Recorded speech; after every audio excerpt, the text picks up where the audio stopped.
이스라엘 역사를 보면은 이 사무엘하 20장까지가 다윗 왕의 마지막 이야기입니다. 21장에서부터 24장까지는 부록입니다. 다시 말하면 다윗이 왕으로 있었던 일들 중에 하나들을 모아서 마지막에 편집해 놓은 것이고, 다윗의 연대기적으로 봤을 때는 마지막 장이 오늘 20장입니다. 그리고 그 20장을 세바의 반란을 정리하는 것으로 마무리 짓고 있다 이겁니다. 그게 중요한 겁니다. 왜 세바의 반란으로 성경은 다윗의 이야기를 끝내려고 하는가? 이게 이제 오늘 저와 여러분들이 함께 살펴봐야 되는 것이고, 참 제가 볼 때, 제가 설교를 준비하면서 봐도 참 의미심장한 내용이겠다라는 생각이, 다윗의 인생 전체를 아우를 수 있는 이야기가 되겠다라는 생각이 듭니다. 어떤 내용이 있는지 한번 지금 들어가 보시죠. 우선 여기서부터 해야 되겠습니다. 이스라엘은 지파가 몇 개 있습니까? 12개가 있습니다. 그 중에 이스라엘 전체의 가장 매 순간순간마다 최고의 지도자 역할을 담당하는 지파가 있어요. 어딜까요? 유다입니다.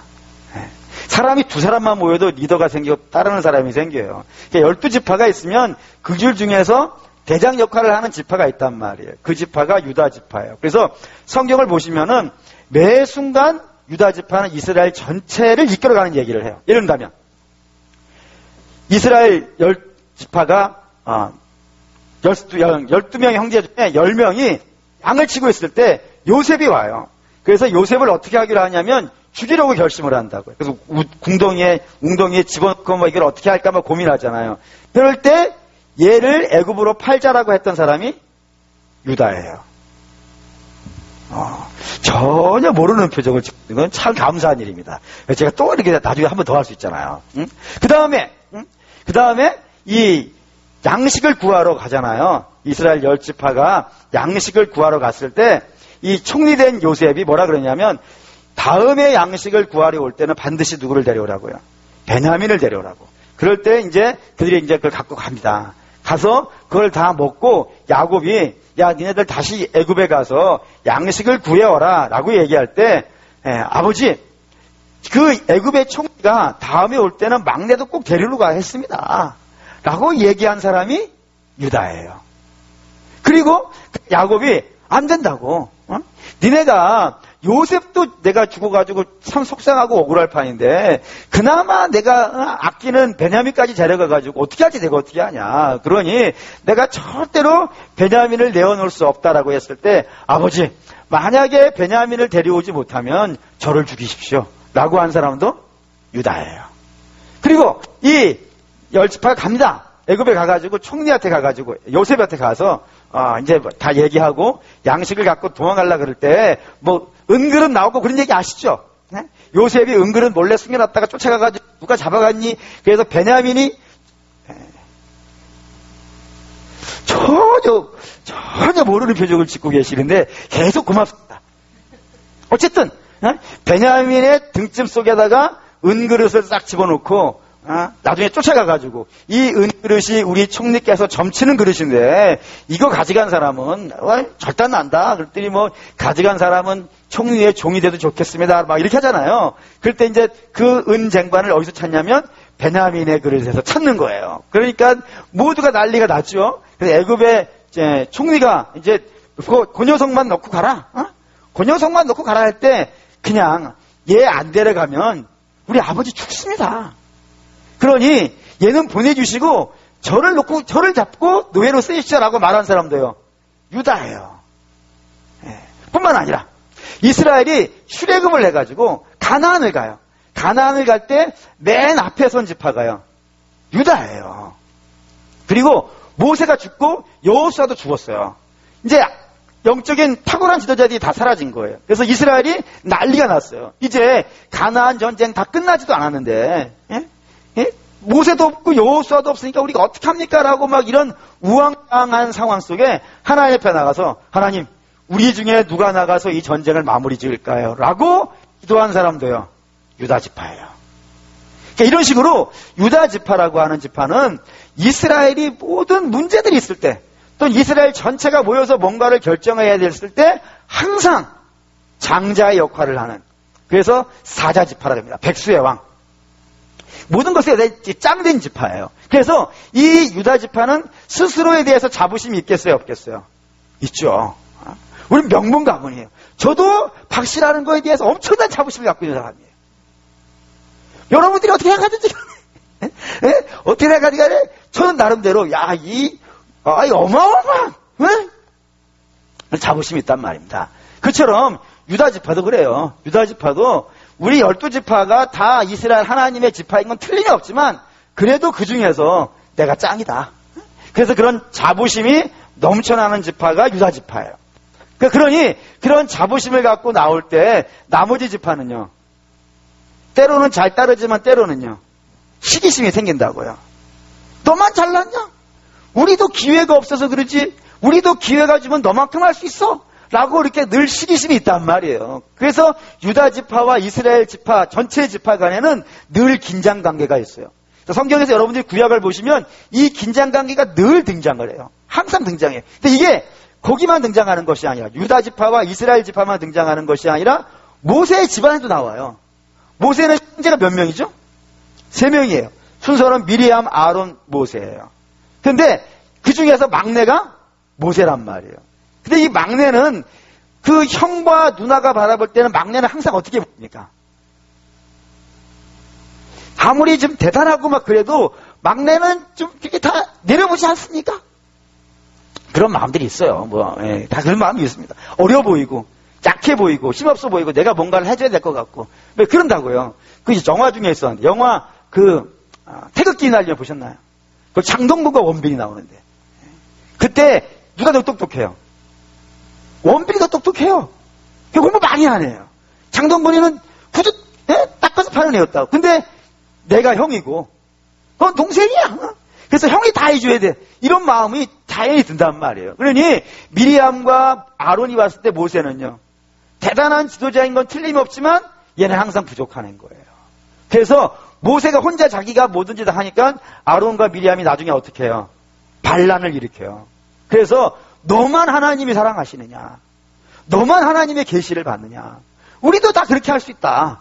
라고 해가지고 모세와 아론, 미리암 사이에 긴장관계가 있단 말입니다.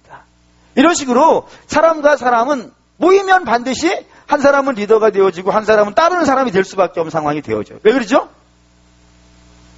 그게 에덴이 깨지면서부터 시작된 얘기예요. 처음에 에덴은 높고 낮음이 없었어요. 아담과 하와는 동등한 위치에 있었단 말입니다. 그래서 아담은 먼저 난 사람이어서 당연히 리더이고 하와는 그렇다고 해가지고 미련한 자가 아닌 거예요. 하와에게는 하나님이 당신의 이름을 주셨어요. 에젤이라고 하는.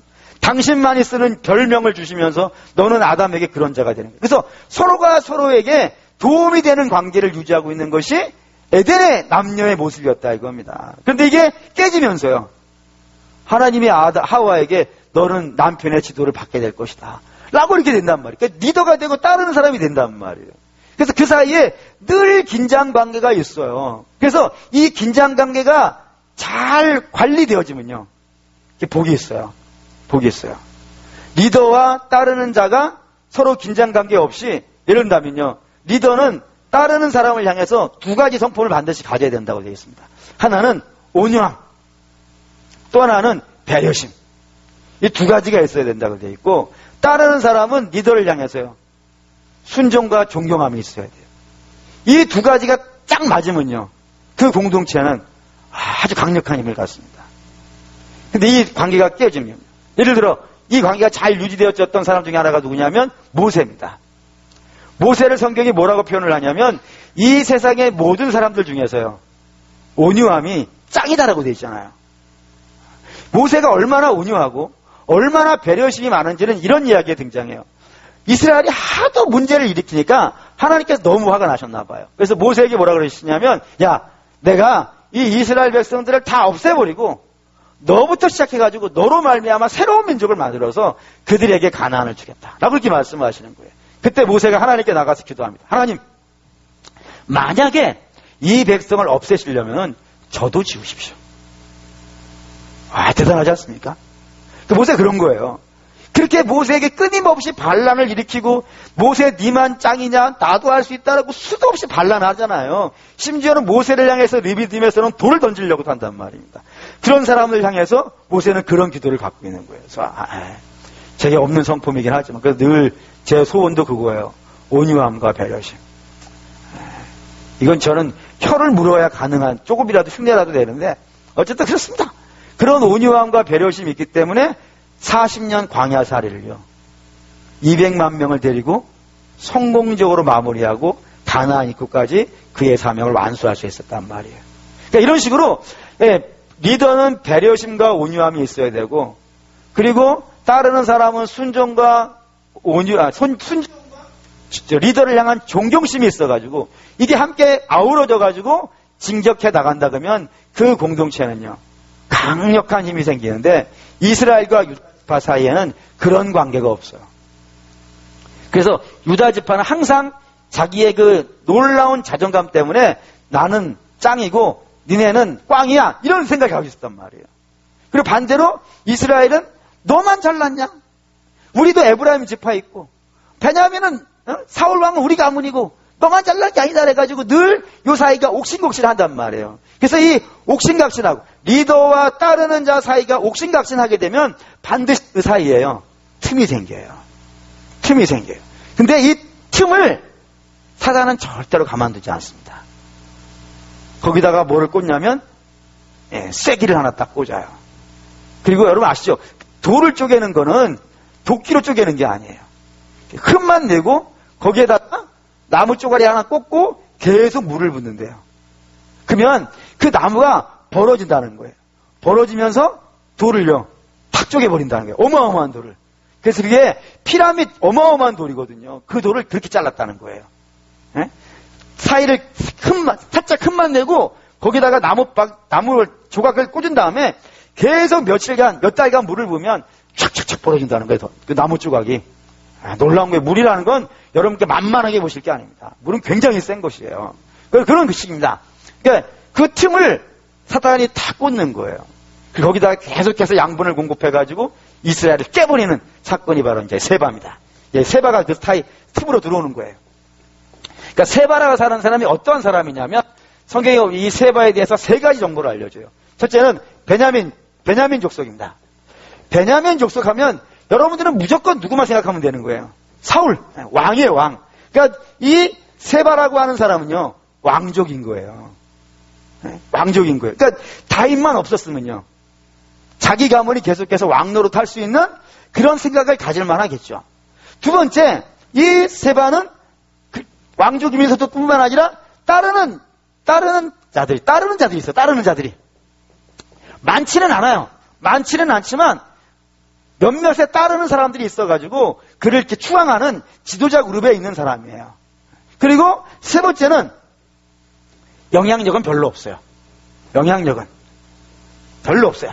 네? 별로 없어요. 그러니 이 세 가지를 아우르면 어떻게 되어지냐면 나도 뭔가를 해보고 싶은데 따르는 사람도 몇 없고 영향력도 없으니까 평소에는요 나타날 수가 없는 사람이에요. 그래서 이전의 역사에는 세바라는 사람은 등장하지도 않아요. 그러니까 왕족은 왕족인데 그리고 따르는 사람도 몇은 있지만 힘도 없고 영향력도 없어가지고 이스라엘 내에서 끝발 한번 날려본 적이 없는 그런 사람인 거예요. 근데 요 이스라엘 유다 지파와 이스라엘 지파 사이에 흠이 쫙 나니까 그 사이로 싹 들어와가지고 이 사이를 갈라놓는 걸로 해서 거기서요 내가 정치적인 이득을 취하려고 하는 사람이 이 세바라라고 되어 있는 겁니다. 그래서 1절 2절 한번 읽어보죠. 20장 1절 2절 20장 1절 2절 읽겠습니다. 마침 거기에 불량배 하나가 있으니 그의 이름은 세바인데 베냐민 사람 비그리의 아들이었더라. 그가 나팔을 불며 이르되 우리는 다윗과 나눌 분깃이 없으며 이새의 아들에게서 받을 유산이 우리에게 없도다. 이스라엘아 각각 장막으로 돌아가라 하며 이에 온 이스라엘 사람들이 다윗 따르기를 그치고 올라가 비그리의 아들 세바를 따르나 유다 사람들은 그들의 왕과 합하여 요단에서 예루살렘까지 따르니라. 평소에 영향력이 없었는데 평소에는 뭐 다른 사람 몇 되지 않는 사람인데 이스라엘과 유다 지파가 쫙 나눠지고 그 사이에 딱 들어가서 이스라엘아 그러니까 11지파가 걸리는 거잖아요. 에? 이제 우리가 다윗 따라야 돼서 뭘 거 아니냐. 다윗은 맨날 유다 지파만 챙기는데, 그 유다 지파는 항상 꼴볼 일이 아니냐. 지들만 잘났다 그러고. 우리가 유다 지파 따를 게 뭐 있고 다윗이 따를 게 뭐가 있겠냐. 우리끼리 해보자 해갔더니 그 말이에요. 평소에는 세바를 생각도 안 했던 이스라엘인데 그 말이 사이다 아니에요. 실용하잖아요. 그러니까 그 말 듣고 다 따라가 버린 거예요. 그래서 이 세바가 이제 정권을 잡는 겁니다. 반란을 일으킨 거예요. 그래서 이제 다윗은 이제 유다 지파하고만 예루살렘에 이제 들어가게 돼가지고 그 사이에 이제 후금 이야기는 오늘 이야기에서 좀 뺍시다. 그 이제 우리가 하려는 주제에 안 맞으니까. 그래서 이제 다윗이 이제 이 반란을 어떻게 하면 정리할까 고민을 하는 거예요.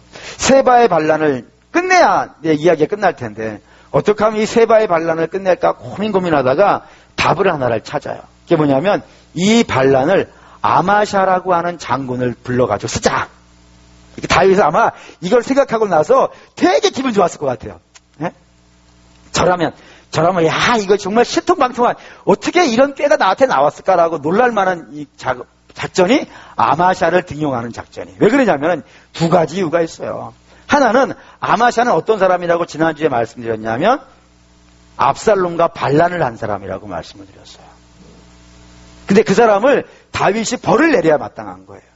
근데 벌을 내리지 않고 그를 다시 등용시켰단 말이에요. 다윗의 부대로 다시 등용시켜가지고 장군 삼아준 사람이에요. 그러니 다윗에게 신세를 졌어요, 안 졌어요? 어마어마한 신세를 졌죠. 그러니 마음속으로 다윗에게 뭔가 한 가지 자기가 공을 세우면 좋겠다고 한 공경심이 있겠어요, 없겠어요? 있겠죠. 그러니까 뭔가를 맡겨놓으면 정말 잘할 거예요.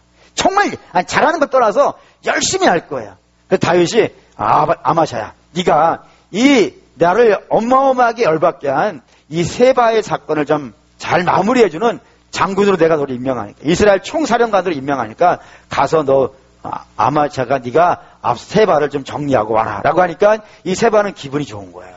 내가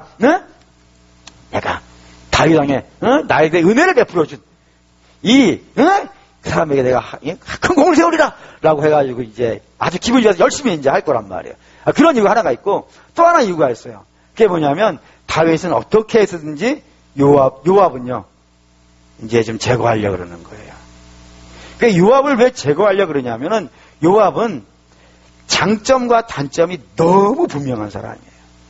장점은 어떤 장점을 가지고 있냐면 다윗 왕을 위해서라면요 뭐든지 하는 사람이에요. 그게 좋은 일이든지 나쁜 일이든지 관계없어요. 하나님이 기뻐하신 일인지 기뻐하지 않는 일인지 그도 관계없어요. 그냥 다윗 왕에게 유익이 된다 그러면 뭐든지 하는 거예요. 예를 든다면 다윗 왕에게 유익하다고 해가지고 다윗 왕이 명령을 하는 거예요. 야, 저 예루살렘 성을 내가 한번 차지했으면 좋겠는데 누가 갈래? 했더니 누가 가는 거예요? 요압이 가는 거예요. 올라갈 수 없는 성이에요. 전쟁에 접은 적이 없는 성이에요. 이건 제가 지금 예루살렘을 가봐도 산꼭대기에 있어요. 그러니 이거 뭐 어떻게 해볼 수 있는 아니에요. 근데 그 성을 요압이 차지해요. 어마어마한 장군이에요. 뿐만 아니라 암몬 족속이 아람 족속 해가지고 다윗 왕의 반기를 들었어요. 그러니까 이 암몬 족속도 만만한 이스라엘 입장에서 보면 만만한 족속이 아닌데 이스라엘보다 배나 큰 나라가 아람이거든요. 그 아람과 손을 잡고 이스라엘을 쳐들어왔으니 이스라엘의 입장에서 어떻게 되겠어요? 뭐 난리가 난 거예요. 그래서 이 요압이 자기 동생 아비새하고 나가서 뭐라고 얘기하냐면 야, 이 전쟁은 만만한 전쟁이 아니거든. 그래서 내가 밀리면 네가 와서 도와주고 네가 밀리면 내가 가서 도와줄게. 이거 우리가 같이 하지 아니하고서는 어떻게 해볼 방법이 없어. 그래서 평소에 하나님의 하자도 떼내지 않던 요압인데 하나님이 우리를 도와주셨으면 좋겠다라고. 이 정도로 싸워야 되는 그런 목숨을 건 결단이 있어야 겨우 나갈까 말까 한 싸움이 아람과 암몬 족속 연합군과 이스라엘이 싸우는 싸움이었다고요. 이 싸움을 성공적으로 마무리한 사람이 요압이에요. 대단한 사람이에요. 싸움에 대해서는. 또 뿐만 아니라 이런 일도 있죠. 다윗이 요압에게 편지 하나 보냈어요. 야, 나 우리야 제거하고 싶은데 티나지 않게 누구도 모르게 몰래 좀 제거해줘 라는 편지를 보내주는 거예요. 그러면 요압은요 다윗을 위해서라면 뭐까지 우리야 그래서 보내는 거예요. 기가 막히게. 누구도 우리야를 우리 손으로 죽인 거 아니잖아요. 장군은 어디서 죽는 게 영광스러운 거예요. 장군은 말이죠. 영웅은 어디서 죽느냐면은 전쟁에서 죽는 겁니다. 특별히 어떤 전쟁에서 죽어야 되냐면 나보다 잘난 사람한테 죽는 거. 영광스럽습니다. 이게 별로 여러분에게 감동이 안 되는 거예요. 지난번 전주대 가서도 이야기했더니 전혀 반응이 없었어요. 진짜 그렇습니다. 영웅은 말이죠. 영웅은 나보다 예를 들어 관우 정도랑 싸워서 죽는다 그러면요. 그거 대단히 영광스러운 거예요. 그렇습니다. 어쨌든 장군은 전쟁에 나가서 죽는 것, 적의 손에 죽는 것이 영광인 거예요. 그래서 우리아를 그렇게 죽여주는 거예요. 전쟁에 맨 앞에 세워가지고 영웅스럽게 죽게 해주는 거예요. 우리아를 그렇게 요압이 죽여준다고요. 그러니까 다윗 입장에서 얼마나 시원하겠어요. 그렇게 해주는 사람이에요. 똥물을 뒤집어 쓰는 건 자기가 한다 이거예요. 다윗 왕을 위해서라면. 이런 사람이 요압이에요. 근데 요압에게는 단점도 있어요. 어떤 단점이 있냐면 자기 머리 위에 서는 건 다윗 외에는 인정을 안 해요. 그러니까 자기가 정치적으로 뻗어나가는데 방해가 되는 사람이면요. 다 죽여요. 다윗에게 중요한 사람이냐, 다윗에게 중요하지 않은 사람, 이것도 중요하지 않아요. 내 인생의 길을 막는 자가 있으면 누구도 용납하지 않아요. 아브넬 죽여요. 다윗하고 평화 협상을 왔는, 우리식으로 말하면 문재인 대통령하고 김정은 북한 그 사람하고 와가지고 협상하고 있을 때 우리나라 장군이 가서 그 김정은 죽여버리는 거예요. 그게 요압이에요. 이런 사람이에요. 뿐만 아니라 압살롬도 죽여요. 자기 이야기가 살아있으면은 나중에 압살롬 추천한 사람이 누구냐 이렇게 얘기했을 때 요압 등장한다고요. 그럼 요압 때문에 압살롬 다시 돌아왔고, 압살롬 돌아와가지고 난리 나가지고 왕 쫓겨나가고 온 별짓 다 일어났지 않았냐. 그러니 요압은 이제 숙청해야 된다라고 그렇게 이야기 듣게 뻔하니까 압살롬을 자기가 죽여버린다고요. 매 순간 그래요. 자기의 인생을 앞길을 막는 사람이면 누구나 죽인 거예요. 근데 그렇게 중요한 다윗이 부탁한잖아요. 압살롬 죽이지 말아달라고. 그럼에도 불구하고 죽여요. 그걸 모든 백성이 알아요. 근데 다윗이 요압에게 아무것도 못하는 거예요. 그러니 그런 다윗에게 중요한 사람들을 제거하는데도 불구하고 다윗이 요압에게 아무 말도 못하는 것을 백성들이 보면요. 어떤 신호가 오겠어요? 요압은 다윗도 어떻게 할 수 없는 사람. 이렇게 되지 않겠어요. 그러면 모든 국민들의 마음이 이제 어디로 가겠어요? 결국에는 요압으로 갈 수밖에 없죠. 그러면 결국에는 요압이 다윗을 몰아낼 수도 있는 거예요. 그래서 다윗은 이참에 새로운 세력, 요압을 맞서서 싸워줄 수 있는 세력을 아마사라고 정하고 그 아마사를 등용하는 거예요.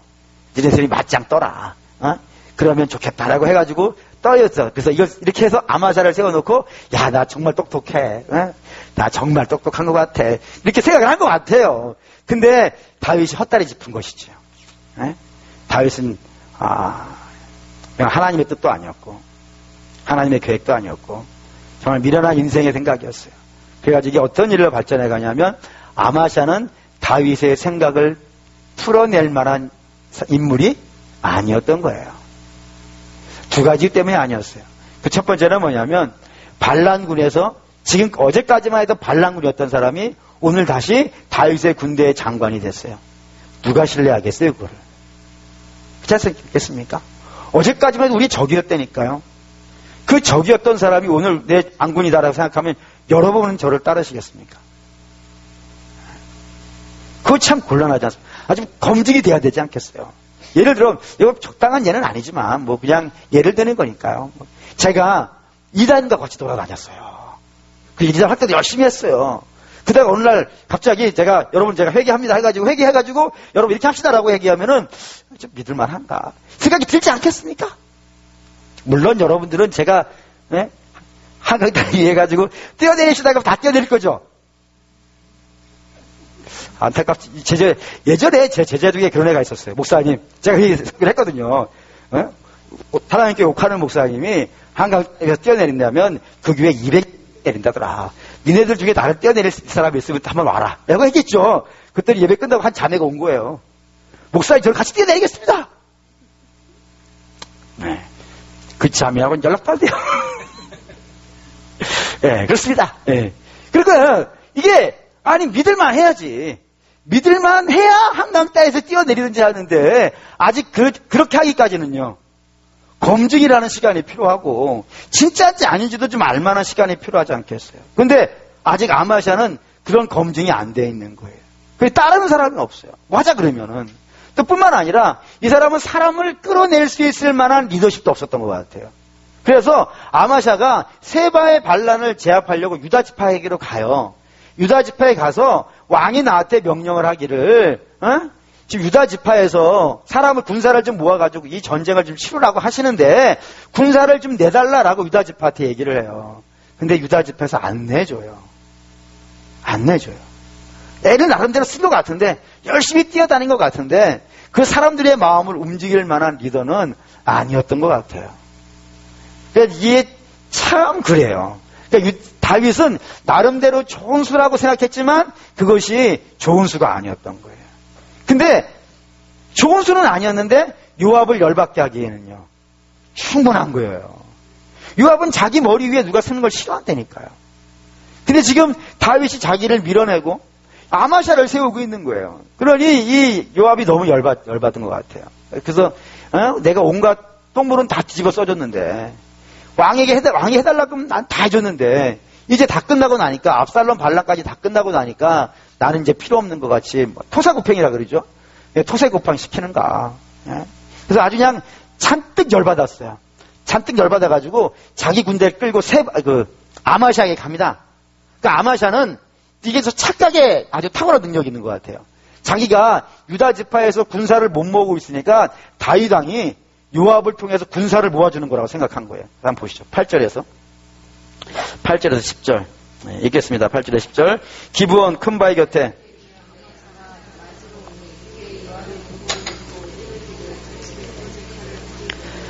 그가 나아갈 때 칼이 빠져 떨어졌더라. 요압이 아마샤에게 이르되 내 영은 평안하냐 하며 오른손으로 아마샤의 수염을 잡고 그와 입맞추려는 채 하며 아마샤가 요압의 손에 있는 칼에 주의하지라. 요압이 칼로 그의 배를 찌르매 그의 창자가 땅에 쏟아지니 그를 다시 치지 아니하여도 죽었느니라. 이렇게 됐어요. 무슨 말이냐면 요압이 군대를 잔뜩 끌고 오니까 아마샤가 야 다윗 왕이 나에게 군사를 보내줬구나 해가지고 기뻐가지고 혼자 간 거예요. 근데 갔더니 요압이 나와서 이제 서로 인사를 하는 거잖아요. 근데 요압이 그냥 갑자기 칼을 꺼내기는 좀 뻘쭘하니까 칼을 탁 떨어뜨린 거예요. 이 사람 머리가 참 좋은 사람인 것 같아. 그래서 칼을 죽는 척 하면서 글로 찔러 죽였다 이거예요. 근데 그 죽임이 너무나도 잔혹했던 것 같아요. 너무나 잔혹해가지고 그 아마샤 시신을 지나가는 사람이 그 앞을 지나가지 못하는 거예요. 너무 끔찍해서. 그게 요압이에요. 자기 위에 용납이 안 되는 거예요. 그 권력욕이.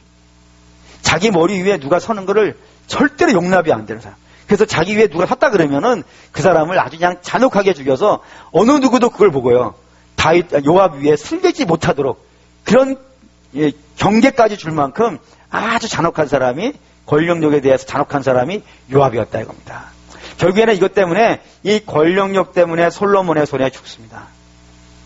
나중에 이제 열왕기상 가면서 말씀을 드리겠지만 그래서 사람은 그 욕심이 있죠. 당연히 욕심이 있습니다. 욕심이 없는 사람은 없을 것 같아요. 근데 그 욕심이 지나치면 곤란합니다. 지나친 욕심은 반드시 견제의 세력을 만들어내게 돼 있어요. 그리고 그 견제의 세력을 내가 제거하면요. 그 죄의 업이요. 쌓여가서 오히려 내가 얻은 권력이 나를 찌르는 일이 발생이 되어져요. 그래서 성도는 이 땅에서 가장 잘 살아가는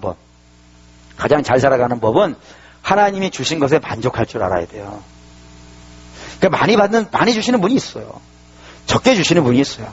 왜 나는 저 사람보다 적습니까? 라고 원망하지 마시고 하나님이 내게 적당하게 내가 열심히 살았어요. 최선을 다했고 땀을 흘렸어요. 하나님 명대로 살았어요. 거짓도 안 하고 최선을 다해 살았어요. 그리고 내게 들어온 것이 있다면요. 그거에 만족하실 줄 알아야 돼요.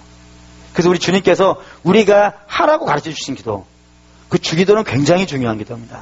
그 중에 하나가 일용할 양식이에요. 일용할 양식을 구하시라는 거예요. 언제나 제가 반복해서 말씀드리지만 일용할 양식은 밥 3끼가 아니라 그랬어요. 여러분에게 필요한 금액이 있어요. 필요한 양이 있어요. 그거를 구하세요. 그리고 필요한 것 이상이 생기면은 여러분 조심하셔야 돼요. 하나님이 아마 다른 목적이 있으신 것 같아요. 그 다른 목적을 잘 감당하라고 주신 것이니까 그건 그 목적대로 쓰시고, 여러분에게 주신 것은 기쁘게 쓰시고, 그래서 주신 것에 만족하고 살아가는 연습들을 지금부터 하셔야지. 뭐 없어가지고 막 하나님 주신 것이 부족해가지고 부정한 방법과 악한 방법과 믿음이 아닌 방법까지 동원해가지고 막 챙길라 그러면 결국에는 그것이요, 잘못된 일이 발생되는 일이 정말 많다는 사실을 기억할 수 있길 바랍니다. 어쨌든 그래서 아마샤를 요압이 제거를 해요. 그리고 그 제거한 힘을 몰아가지고 세바의 반란을 제거하려고, 제압하려고 군대를 동원해서 세바를 추격하기 시작합니다. 그러니까 세바는 뭐 많은 세력들을 갖고 있는 사람이 아니기 때문에 요압에게 밀리고 해가지고 이제 도망을 가기 시작하는 거예요. 그래서 다윗에게 이제 요압이 보여주려고 그러는 거죠. 뭘 보여주려고 그러냐면, 당신을 지켜줄 수 있는 사람은요, 나밖에 없는 거예요. 나 외에 당신을 지켜줄 수 있는 사람은 없는 거예요. 그러니 앞으로는 다시는 내 앞에 내 머리 위에 누구 세우려 하지 말라. 나는 당신을 위해서 충성을 한다. 그러니 내가 원하는 권력은 내가 갖겠도록 내가 당신을 지켜주고 나만이 당신을 지켜줄 수 있다는 사실을 당신도 분명히 알라라는 신호를 주기 위해서 세바를 추격해가지고, 이 세바는 도망가다 결국에는 아벨의 성으로 들어갑니다. 아벨의 성에 들어가서 이제 들어가야 되죠. 근데 요압은 잘 됐다 생각하는 거예요. 왜냐하면 요압은 성을 점령하는 데 있어서는 탁월한 사람이라고 그랬어요. 예루살렘도 점령한 사람이니까. 15절 보죠. 15절. 20장 15절. 읽습니다. 아벨로 가서 세바를 애우고 그 성읍을 향한 지역 언덕 위에 토성을 쌓고 요압과 함께한 모든 백성이 성벽을 쳐서 헐고자 하더니, 요압이 얼마나 성을 잘 치는 사람이냐면, 성이 있으면 성의 사다리를 타고 올라가는 건 미련한 짓이라 이거예요. 어떻게 하면 옆에다 성을 하나 더 쌓는 거예요. 토성을 쌓는 거예요. 이거 옛날에 우리나라 전쟁사에도 나오는데, 그 어디선 싸움? 안시성 싸움. 그 양만춘이라고 나오는데, 거기 당나라 이세종이 와가지고 거기에 안시성 옆에다가 이 토성을 쌓아가지고 점령하려고 한다고요. 그게 AD 뭐 이렇게 넘어간 예수님 이후에인데, 얘는 지금 언제적 얘기냐면 이게 지금 예수님 오시기 1000년 전 이야기예요. 3000년 전 지금부터. 그러니 이 요압이라는 사람은 성 점령하는 데는 뭐 탁월한 사람이었던 것 같아요. 옆에서 토성을 쌓아가지고 이제 이 성을 완전히 밀어가지고 이 성 안에 있는 사람들까지 싹 제거해 버리려고 하는, 아벨성을 완전히 제거해 버리려는 계획을 세우고 이거를 진행을 하는 거예요. 근데 이 요압이 세운 이 작전은 다윗에게는요, 치명적인 작전이 돼요. 왜 이게 다윗에게 치명적인 작전이냐면 이유 때문입니다. 압살롬의 반란을 다윗이 뭐라고 이해했는지 아십니까? 압살롬의 반란은 압살롬이란 사람 개인의 문제가 아니라 내 죄의 결과물이라고 이해했어요. 내가 밧세바를 범하고 우리아를 죽인 그 죄에 대해서 하나님이 그 심판하시는 거라고 되어 있단 말이에요. 그래서 이 반란에 관련된 사람들을 가급적이면요, 안 죽이려고 그래요. 안 죽이려고. 그래서 예를 들어서 이 반란에 가장 적극적으로 참여한 지파가요, 유다 지파예요. 근데 유다 지파를 죽이지 않아요. 그리고 이 반란에 적극적으로 참여한 유다 지파의 장군이 있어요. 그게 누구예요? 아마샤예요. 아마샤도 죽이지 않고 오히려 자기의 장군으로 등용해요. 그뿐만 아니라 다윗이 도망갈 때 시므이라고 하는 사람이 다윗을 쫓아가면서 막 저주한 거 아시죠? 그래서 이 아비새가 죽이자고, 왕을 능멸한 자를 죽이자고 했을 때에도 다윗이 안 죽여요. 그리고 다윗이 압살롬의 반란을 제거하고 돌아올 때 시므이가 찾아와가지고 막 엎드려서 살려달라고 막 그래요. 그때 아비새가 이걸 죽이자고, 왕을 능멸한 사람이라고 할 때도 안 죽여요. 그리고 또 시바라고 하는 사람이 있죠. 그 사람이 무비보셋의 종이었었는데 무비보셋에게 거짓말을 하고 또 다윗에게 거짓말을 해가지고 무비보셋의 재산을 강취한 사람이잖아요. 근데 다윗이 그를 죽이지도 않아요. 그러니까 다윗에게 모진 일들을 한 사람들이고 거짓말을 한 사람이고 죄를 지은 사람임에도 불구하고 아무도 그를 죽이지 않아요. 여엘 후궁 이야기도 마찬가지입니다. 그때 빼버렸지만 뭐 여기서는 잠깐만 점검하죠. 원래 다른 나라의 왕들은 이렇게 점령되어져 가지고 이렇게 겁탈당한 후궁들 죽여요. 왜냐면 보기 싫으니까. 안 그렇겠어요? 내 부인에 따른 이기가 있으니까 왕이면 다 없애요. 그래서 아예 죽이질 않아요. 그냥 왕궁에 둬요. 다른 사람하고 접촉하지 못하도록 둬요. 그리고 자기만 봐요. 동침은 하지 않지만 봐요. 왜요? 내 죄의 결과물인 거예요. 그거를 보면서 자기 이 모든 것들이 자기 잘못 때문에 일어난 일이라는 걸 이렇게 하고 있단 말이에요. 그래서 아무도 안 죽인다고요. 아무도 안 죽인다고요. 그런데 지금 요압은 뭐 하고 있냐면은 아마시를 죽였다고요, 이미. 그리고 세바 반란자를 쫓아가가지고 세바를 죽이는 것과 동시에 아벨 성에 있는 사람까지 다 죽여버리려고 그러는 거예요. 그러니 뭘 모르는 사람은 이게 다 누가 죽인 거라 생각하겠어요. 다윗이 되는 거예요, 지금. 예? 요압은 다윗 명령만 듣는 사람이라니까요. 다윗 명령만 듣고 움직이는 사람이었다고요. 그러니 그 사람이 아마시라고 했어요. 그 원본에서 이렇게 이해할 거예요. 아마시 안 죽인다고 이야기하고 등용시키고 반란을 해결하라고 보내놓고 그에게 뒤로 가가지고 요압 군대를 동원해 죽여버렸다고. 이렇게 얘기할 거란 말이에요. 뿐만 아니라 이 세바를 제거한다고 하면서 그 성에 있는 사람까지 싹 몰아내버린다 그러면은 다윗 왕이라는 사람은 세바를 핑계 삼아서요. 그를 반대하는 사람 하나하나를 제거해 간다고. 이런 소문이 될 거란 말이에요. 그러니 다윗은 아주 치명적인, 다윗의 통치에 가장 치명적인 완전 나쁜 사람이 되고 백성들을 완전히 우롱하는 사람. 그러니까 백성들 앞에서 겉으로는요 착한 척하고 뒤로는 호박씩 가고 앞에서는 살려준다 그러고 뒤에서는 자객 보내고 이런 이중인격자 같고 표리부동한 사람 같이 만들어버린 사건을 지금 요압은 아무 생각 없이요 자기가 갖고 싶은 정권을 위해서 이걸 진행해 가고 있는 거예요. 그때 중요한 사람이 하나가 등장합니다. 16절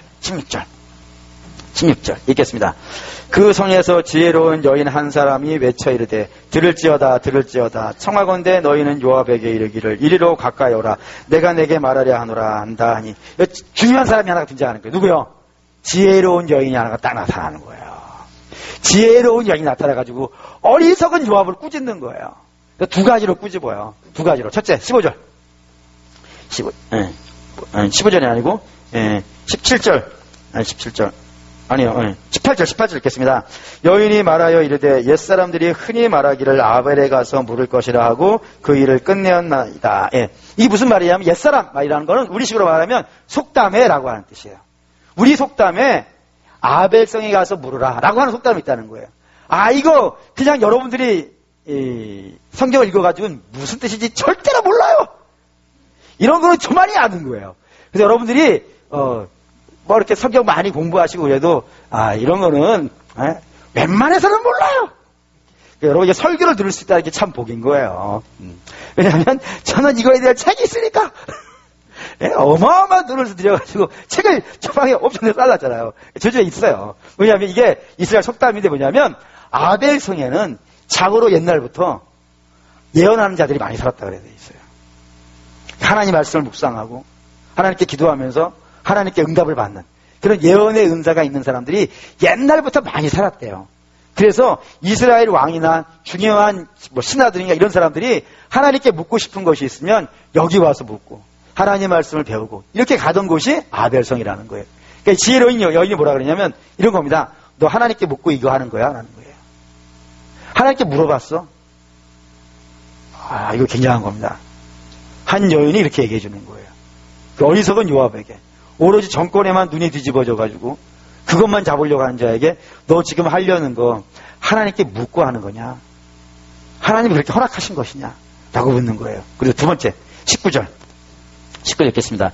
나는 이스라엘의 화평하고 충성대 중 하나이거늘 당신이 이스라엘 가운데 어머니 같은 성을 멸하고자 하시는도다. 어찌하여 당신이 여호와의 기업을 삼키고자 하나이까 하니. 이게 무슨 말이냐 이런 겁니다. 이스라엘은 전쟁을 할 때 원칙이 있어요.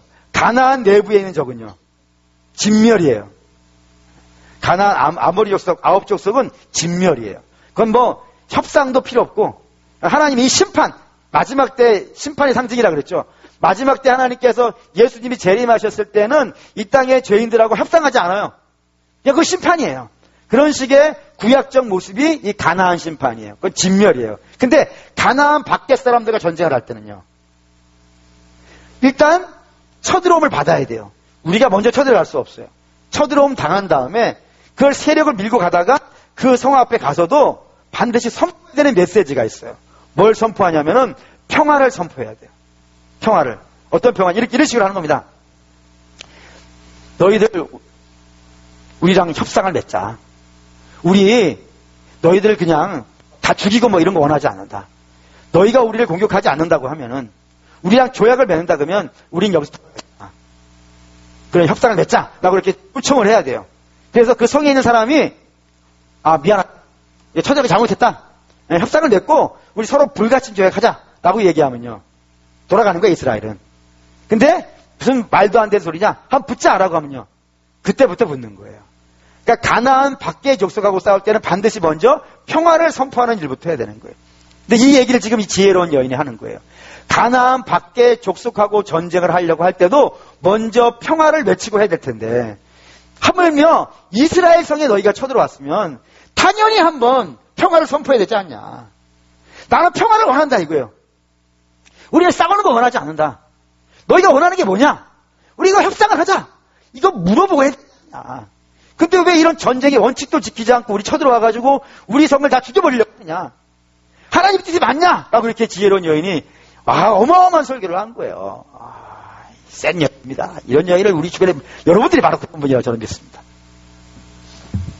일단 아멘을 해놓고 아멘을 해놓고 다음에 얘기 시작합시다. 어쨌든 그런 거예요. 네? 그자 이 요압이 빵 맞은 거예요. 자기는 하나님께 묻지도 않았어요. 그리고 전쟁의 원칙도 지키지 않았어요. 근데 오히려 여인이 자기를 꾸짖은 거예요. 너무 창피했는 모양이에요. 그래가지고 당황해가지고 이렇게 얘기합니다. 20절, 21절. 20절에서 21절 읽겠습니다. 요압이 대답하여 이르되 결단코 그렇지 아니하다. 결단코 그렇지 아니하다. 삼키거나 멸하거나 하려 함이 아니니 이 일이 그러한 것이 아니니라. 에브라임 산지사람 비그리의 아들 그의 이름을 세바라 하는 자가 손을 들어 왕 다윗을 대적하였나니 너희가 그만 내주면 내가 이 성벽에서 떠나가리라 하니라. 여인이 요압에게 이르되 그의 머리를 성벽에서 당신에게 내어 던지리라 하고 여기 이제 요압이 얼마나 당황했으면 아니 이렇게 반복을 하는 거예요. 이거 완전 당황한 거 표정이 이 글만 봐도 당황한 표정이 들리지 않습니까? 이 요압이 정신을 못 차리는 거예요. 아니야. 우리 그런 게 아니고 아니 그 세바만 줘. 다윗 왕에게 반란을 저지른 세바만 주면 돌아갈게라고 얘기한 거예요. 그래서 이 지혜로운 여인이 백성에게 가지고 우리가 다윗 전쟁할 거 뭐 있냐? 세바를 내주자. 세바를 우리 이길 수 없다. 세바를 내주자 해가지고 세바를 내주는 것으로 이 문제가 끝났다는 거예요. 근데 이게 여러분 어디서 들어본 것 같지 않습니까? 이런 비슷한 얘기를 여러분이 알아요. 어디서 하냐면 나발에 와서 나발. 이 미련한 자라는 뜻이랐어요.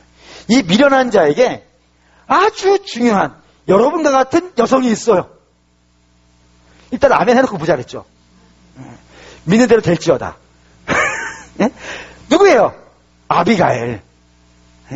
다윗이 나발에게 가가지고 야 우리 배고프니까 이제 음식 좀 나눠주라. 너 음식 많지 않냐. 가뜩이나 추수도 해가지고 이스라엘은 추수하면 음식 나누는 거 아주 그냥 일도 아니거든요. 그러니까 막 음식 나누면서 기뻐하니까 나도 좀 음식 좀 주라 라고 이렇게 했더니 나발이 막 노발대발 해가지고 나발 했단 말이에요. 그래가 음식을 안 줬다고요. 그러니까 다윗이 열받아가지고 칼 들고 그 집안을 내가 다 죽여버리라 하고 가잖아요. 그때 아비가일이 음식 바리바리 싸줘가 너 먹어 자식 하고 딱 주잖아요. 그리고 한 말이 중요해요. 당신 이러면 안 된다고. 당신 이스라엘 왕 아니냐고. 이게 왜 이게 중요한 말이 되냐면 그 앞장이 무슨 얘기냐면 다윗이 사울을 죽일 수 있는 기회가 있었단 말이에요. 근데 그때 안 죽여요. 왜 안 죽여요?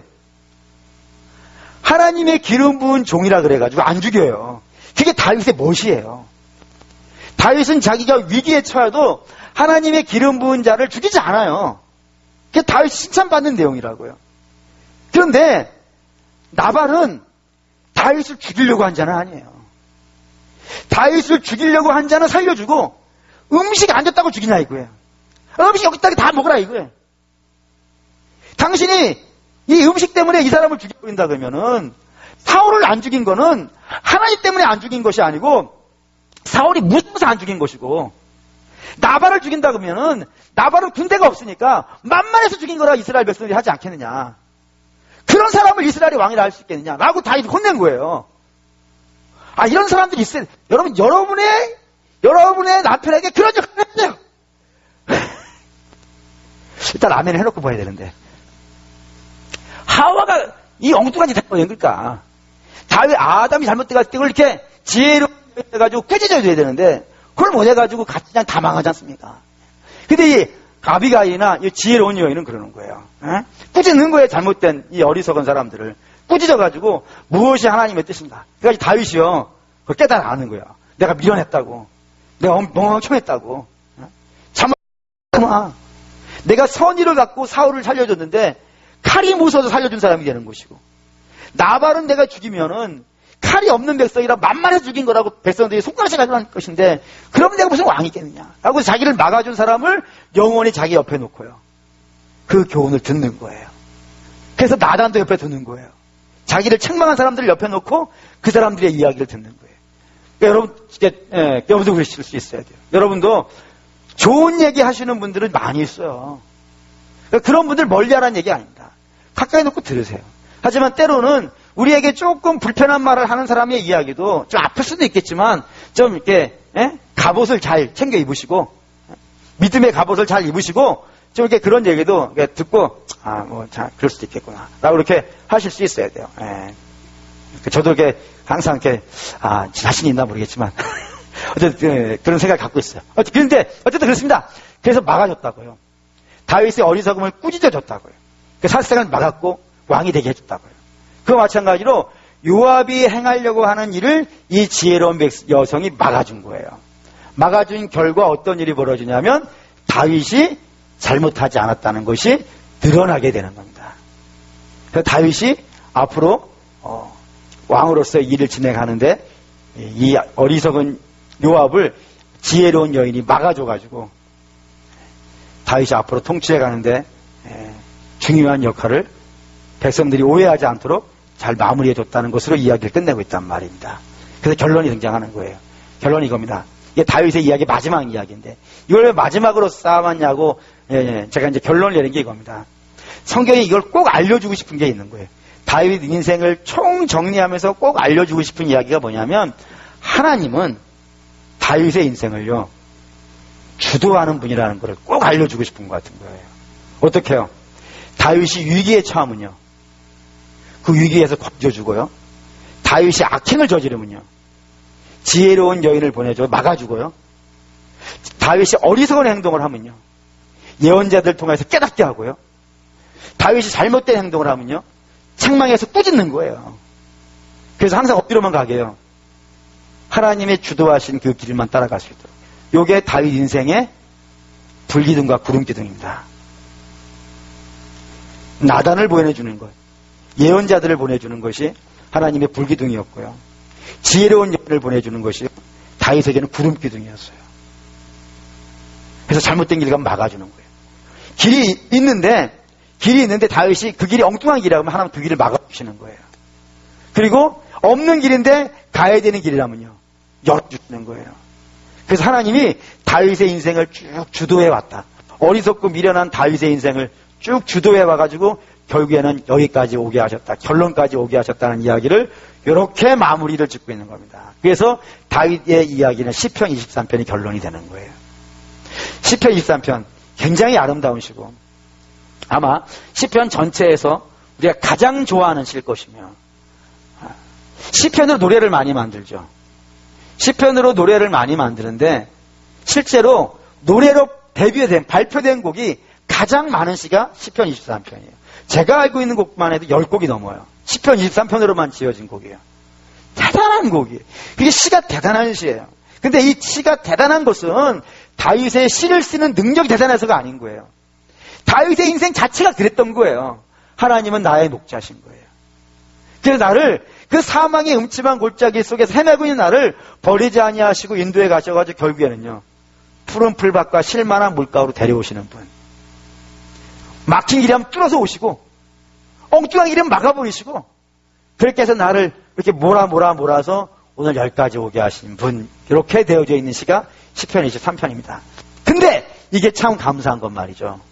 이게 참 감사한 것은 다윗의 인생에 참여하셔서 악한 길 가는 다윗을 꾸짖고 죄의 길에 빠져있는 다윗을 건져내시고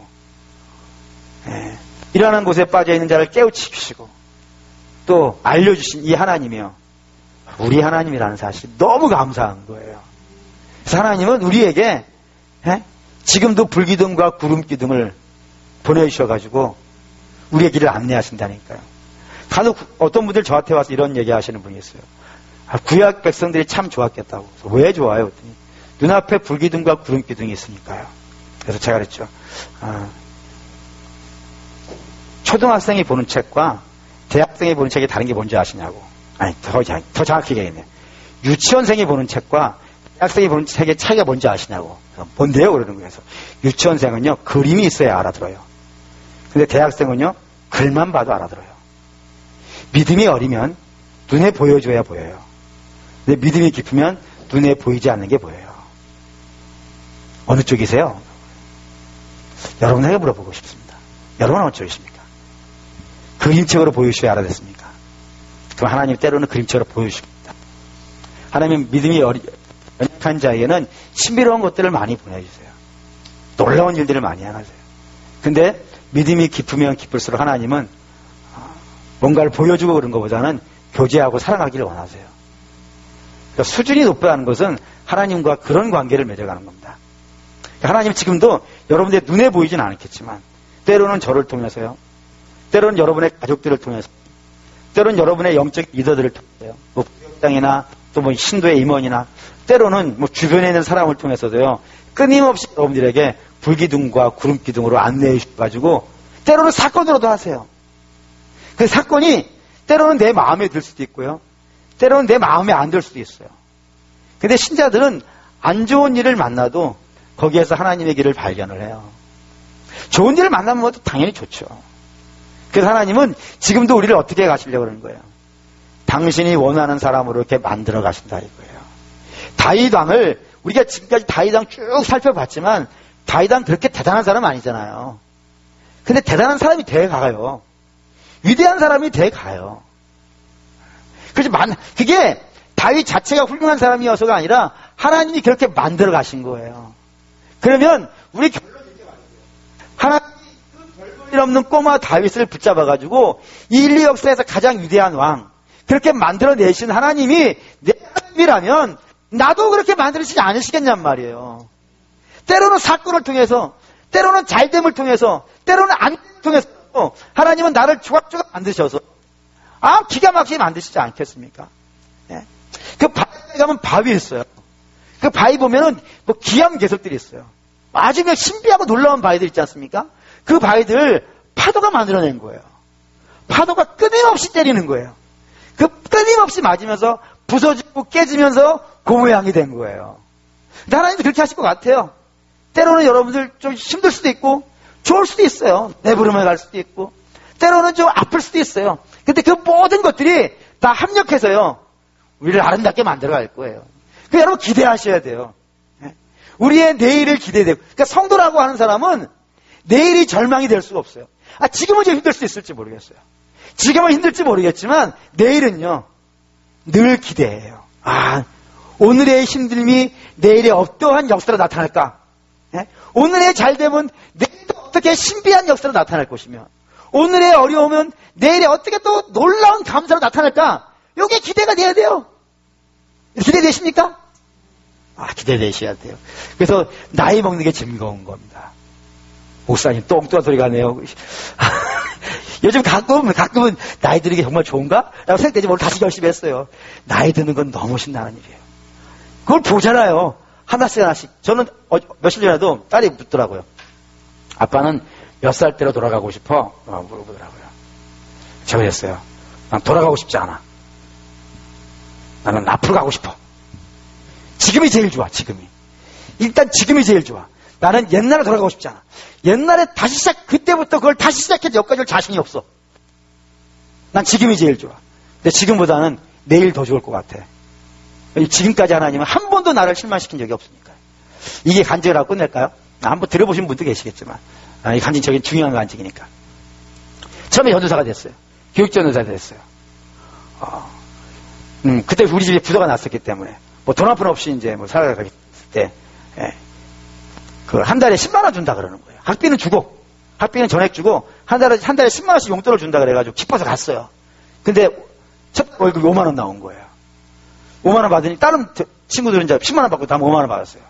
그래서 이제 시식거리고 있으니까 그 담당 목사님 부르시는 거예요. 너는 대학생이니까 5만 원이고 옆에 친구는 대학원생이니까 10만 원이라고. 이렇게 얘기를 해준 거예요. 밖에 나와가지고 뭐 대학생은 꼭 먹고 저는 단무지 먹습니까? 앉아가지고 열받아가 시시거리고 있었죠. 네, 하나님이 제게 그러셨어요. 화나냐? 그래서 네, 화나요. 화내지 마. 너는 오늘부터 항상 내일이 좋을 거야. 그래서 거기서부터 시작해가지고 오늘 여기까지 왔어요. 저 아무리 생각해도 그 5만 원 받던 시절로 못 가겠어요. 나이는 29살이었지만 27살, 27살이니까 얼마나 좋아요. 27살. 윤태 몇 살이냐? 저도 어렸다니까요, 그때가. 근데 돌아가고 싶지 않아요. 지금이 제일 좋아요. 이보다 더 좋을 수는 없어요. 근데 더 좋은 거는 그때 약속하신 하나님이 아직 변하지 않았다는 사실이에요. 여러분도 그러겠죠? 제 하나님만 그러겠습니까? 제가 믿는 하나님과 여러분이 믿는 하나님이 다른 분 아니잖아요. 여러분도 그럴 거예요. 여러분도 내일이 좋을 거예요. 그리고 가장 좋은 날이 우리에게 천국이 올 거예요. 그래서 오늘 올라오면서 그런 기도하고 왔어요. 하나님, 제 소망이 하나가 있는데 그 천국을 몸으로 느끼고 살았으면 좋겠습니다. 그래서 날마다 천국을 구체적으로 느끼면서 그 천국을 기대하며 살아가는, 기대하고 천국만 바라보는 게 아니라 천국을 경험하고 오늘을 열심히 살았으면 좋겠습니다. 그래서 내 인생이 끝날 때 두려움 없이 떠날 수 있게 해주십시오. 그런 기도 하고 올라왔는데, 여러분들 그렇습니다. 우리 그럴 거예요. 갈수록 좋을 거예요. 그래서 최후에는 가장 좋을 거예요. 그 소망을 가지십시오. 하나님 다윗 만들어 오셨어요. 다윗을 이렇게 쫙 손대서 만들어 오셨어요. 그러면 우리도 그렇게 만들어 가실 겁니다. 그런 복이 저와 여러분에게 있으시기를 주의 이름으로 축원합니다.